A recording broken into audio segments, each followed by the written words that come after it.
Hello po, isang magandang araw po sa ating lahat and kumusta po kayo? Ako po si Ate Mel. Anyway guys, no, alam kong nandito kayo lagi sa mga tao po na nakasubaybay po sa akin. Thank you very much po, no. And actually, ito po yung tinatawag po natin na pang-apat po na segment po. Uy, isang buwan na pala po tayo, no, dito po sa segment po or tinatawag nating series po ng tawas.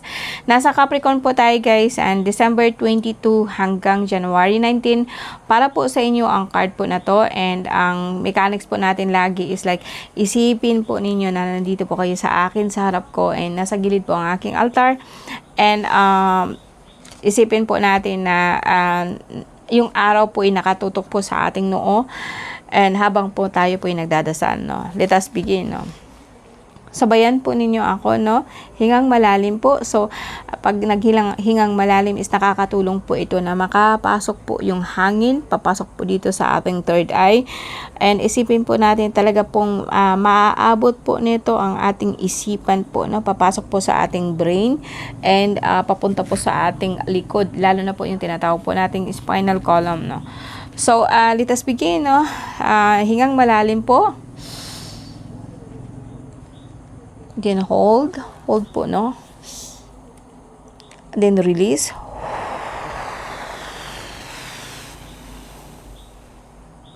Pag nagre-release po kayo ng hangin guys, no, parang iihip po talaga ninyo na parang nauubos po talaga yung hangin po sa ating tiyan, no.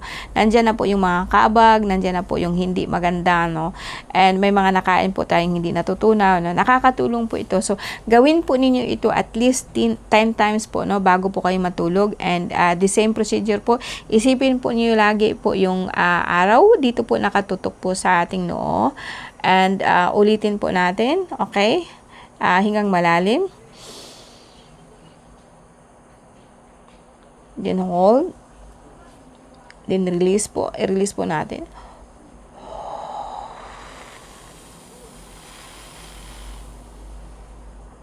So, hanggang 3 beses tayo. Pero kung nandun kayo sa bahay, no, pwede pong gawin po nito bago matulog. Nakakatulong po talaga, no, para magbubukas po ang ating third eye at makapasok po ang ating mahal na ama.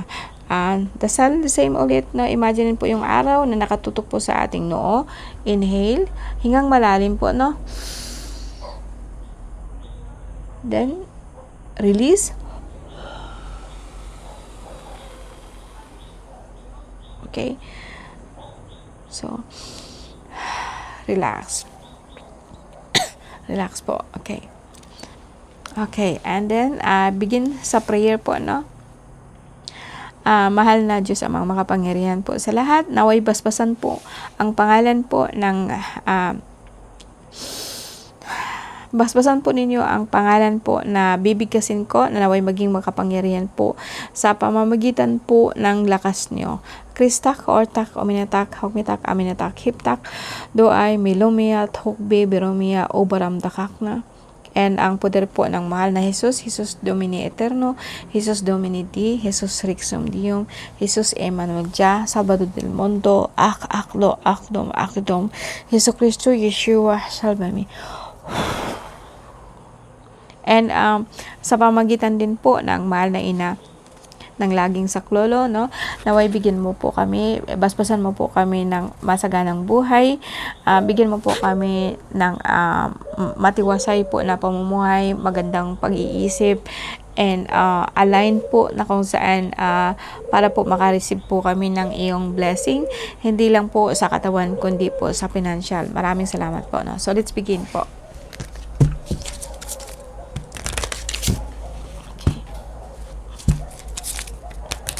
So, nasa Capricorn na po tayo ngayon. Okay, sorry guys, no. Okay, Capricorn, December 22 hanggang January 19.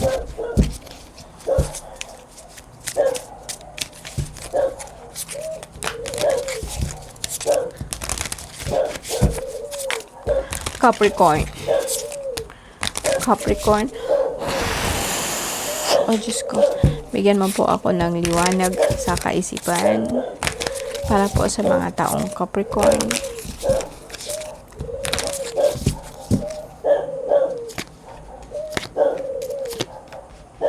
Okay,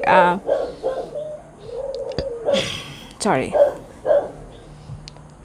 Okay, sorry po guys, no. Okay, nandito tayo, no. Another, sorry po. Naiinis ka sa mga kapitbahay mo. Well, talaga pong good news po, no. Ano kaya guys, no, last na lang po natin itong tawas and bigay tayo sa susunod. Kasi sa akin, okay na po kayo, no. Gumagaling na po kayo. May problema pong konti pero hindi na ganun kagrabe katulad ng dati. Sa lahat po ng Capricorn, okay, sa ngayon guys, no, may nakita akong problema ulit sa dugo, no, na kung saan pero hindi ka naman po nahihilo. Medyo masakit lang po yung dito mo, batok mo. And dito, makikita ko po na medyo mataas po ang cholesterol nyo. Sa ngayon po, then itong tiyan po talaga po ninyo mahapdi sa may sikmura banda. May nakita din po ako dito na medyo mataas sugar nyo pero hindi na ganun kagrabe, no? Kasi ang susunod niya is good card na po. So ibig sabihin, yung nararamdaman po ninyo, like I said, no, sa paa is medyo okay na po siya. Yung paa nyo kasi dati para po siyang masakit, para po siyang tinutusok, no? Dito guys, alam niyo mga chismis, no, and para lang pong nangangarap ka po ng kumbaga sa akin is like gusto talaga po ninyo na magkaroon po ng something and marami din po mga tao na kumbaga sa akin nagtatago ka ba? Kasi dito kasi nakita ko na parang nagtatago ka. But anyway, sa mga chismis po sa mga kapitbahay na walang yung mga simpleng mga bagay po na hindi po natin ka-stressan, no? Huwag na po kayo mai-stress doon.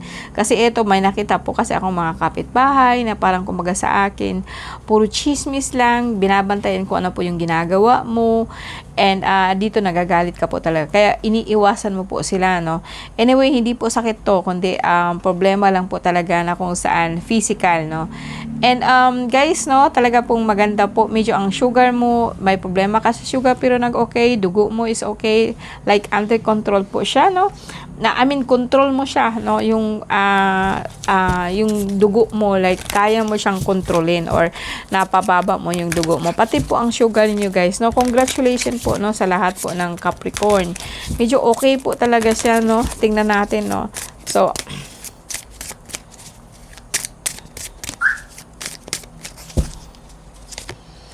okay, wow, ano to, lilipat po ba kayo ng bahay? Biglaan po kayong lilipat ng bahay or kukuha po kayo ng sasakyan? Congratulations po, bahay man to or sasakyan is maganda po siya, no? And, yeah, sa akin po, para pong nagbago na po talaga yung card nyo, hindi katulad ng dati na talagang grabe po, no? Anyway, siguro sa mga nakasubaybay to, no?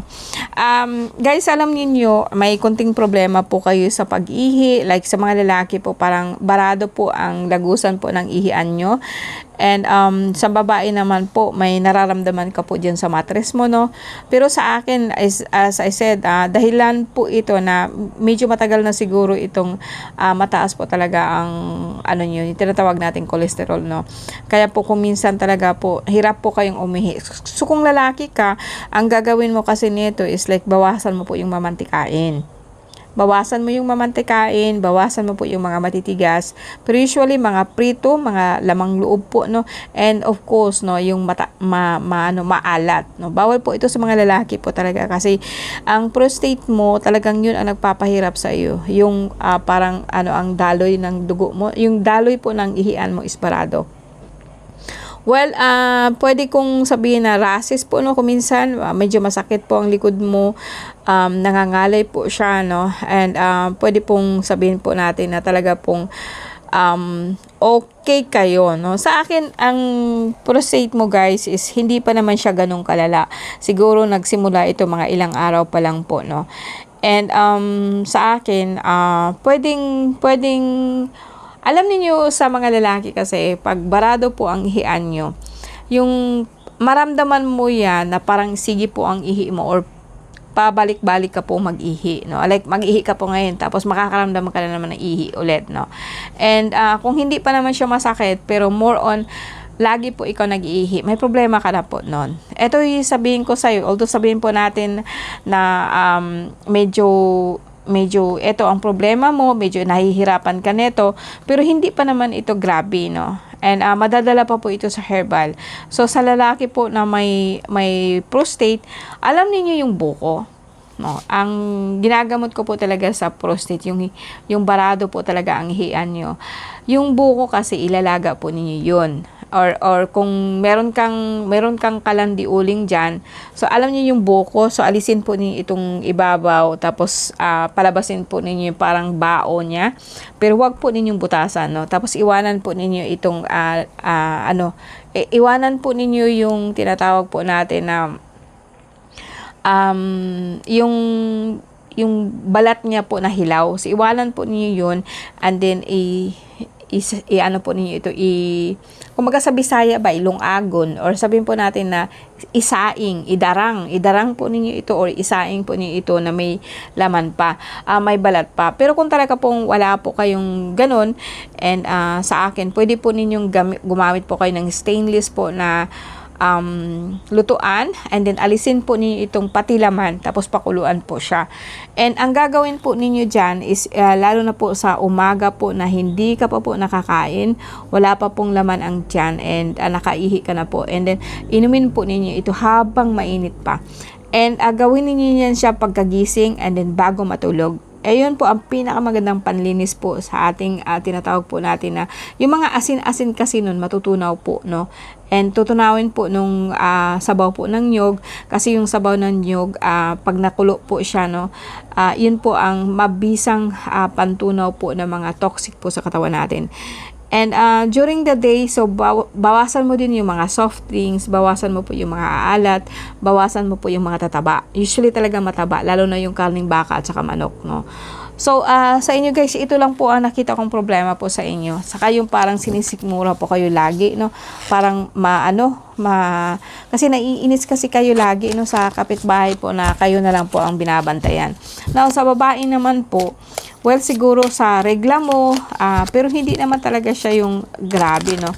Kung sakasakaling grabe kasi ang sabihin po natin na chronic po ang sakit mo ngayon, makikita po natin, no? So, ito'y mga on and off lang po na sakit na pwede pong madali lang po siyang ayusin, no? And sa ngayon guys, anyway po, yung nakita ko sa inyo na sa mga tao po na nahihirapan po mag-manage, sabihin po natin na parang ikaw po yung marami kang binubuhay ba, no? And sa akin, you don't have to, no, hindi mo kailangang buhayin po ang lahat, kasi hindi lang naman po ikaw ang nagtatrabaho, pero wag mong isipin na pasan mo ang lahat ng mundo. And marami ka pong minamanage po talaga, alam ko po yun. And talaga pong kuminsan po gusto mo nang magpahinga, or gusto mo nang parelax lang ba. So I advise po sa inyo na parelax ka na lang po. Hindi ganito talaga ka-bad po. Sabihin po natin chronic po ang sakit nyo, pwede itong mismanage, pwede itong sa parang hair and tear lang po na problema, no? And kung sakali man po na medyo na padami ang kain niyo, kaya po sumasakit po yung balakang nyo, nagkaroon po kayo ng problema, pero hindi siya ganun nakagrabe. So ito guys, no, pwede kayong uminom po ng mga herbal po na ganun. And pwede din po ang alam niyo yung tinatawag po nating pandan, or pandan China kung tawagin. Yung mabango ba, yung nilalagay po sa kanin. Actually, ang ganda po nun na ilaga po siya, tapos inumin po ninyo.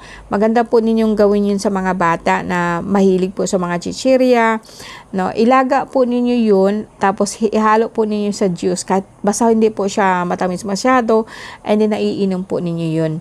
And sa mga lalaki naman, although may amoy po yon, kasi nga po pandan nga po, pero maganda din po siya na pampaihi po siya ba, yung panlinis po ng pantog po natin, panlinis po ng daluyan po ng ihi po natin, no? Anyway guys, thank you po. Ganun lang po, no, hindi siya ganun kagrabe sa lahat po ng mga Capricorn ngayon. Maganda po ang card po ninyo, or maganda na po yung health ninyo. Okay guys, maraming salamat po, no. Let us end by prayer, no? Okay naman po kayo, so hindi ganun ka grabe. So, ang idasal lang po natin is simpleng pagtawag po ng mahal na ina, and pagtawag po ng ilaw ng liwanag na kung tawagin, okay? Let us bow our head. no, sa lahat po ng mga nandito ngayon.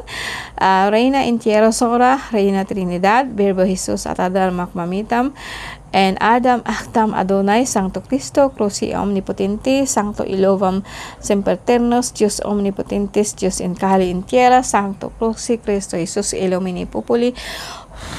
O Diyos Ama makapangyarihan po sa lahat, ilawan mo po kami sa pamagitan po ng iyong cross. Basbasan mo po ang bawat isa sa amin, ang aming pamilya, ang aming lahat, ang aming lahat po ng mga mahal sa buhay. O Diyos na maraming salamat po Diyos Ama, sa lahat po ng mga nandito po ngayon and sa buong mundo, na po ay bigyan mo kami ng peace of mind, and sana po peace sa bawat isa. Manaway mananatili po ang pag-ibig na para sa bawat isa po, Diyos ko. Talaga po kasing magulo po ang mundo po natin, no? And I'm praying po talaga po na magiging okay po, and magiging peace po ang bawat isa, no? No more hatred, only love, love, love, love, love, love. Okay, ganun na po guys. Maraming salamat po sa inyo, no? So as I said, no more hatred, just love. Love, love, love, no? Okay po guys po, bye-bye.